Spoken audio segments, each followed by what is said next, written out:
Friends, நீங்க எப்ப பார்த்தாலும் மஞ்சா பூசுற, பூ வைக்கிற, பொட்டு வைக்கிறேன்னு கிண்டல் பண்றீங்கல்ல. என் பக்கத்து வீட்டு அக்காவே சொல்வாங்க. அக்கா சொல்லு.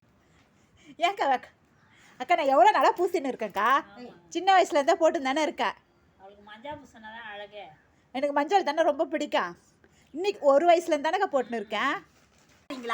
ஒரு வயசுல இருந்து பூசின்னு இருக்கேன்டா நாதாரிங்களா. எப்பா பார்த்தாலும் மஞ்சா பூசுற, பூ வைக்கிற, பொட்டு வைக்கிற, பேய் மறிக்கிற, பிசாசு மறிக்கிற. உங்க ஊர்ல எல்லாம் மஞ்சா பூசினா எந்த பையடா மஞ்சா பூசின்னு சுத்துது, எந்த பையடா பூ வச்சின்னு சுத்துது? ஆ எப்படி அநியாயம் பண்றானுங்க தெரியுமாம்மா. லைவ் போட்டாக்கா சகிக்கலையா என் மூஞ்சி நல்லா இல்லைன்னு எனக்கே தெரியும். நீங்க என்னடா எனக்கு கமெண்ட் கொடுக்கறது?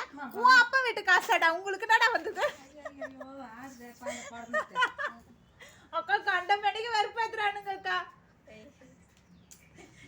என் பக்கத்து வீட்டு அக்காவே சிரிக்குது. யாருக்காக நீ உன்னை நீ மாத்திக்காதன்ட்டு. நாதாரிங்களா. எனக்கு அவ்வளோ பிடிக்கும் மஞ்சள் பூ பொட்டு வளையல். இன்னும் இவனுங்க வாங்கி தராம தான். ஏன் அப்பங்க காசு ஏன் ஆத்தா காசு உங்களுக்கு எங்க நோவுது?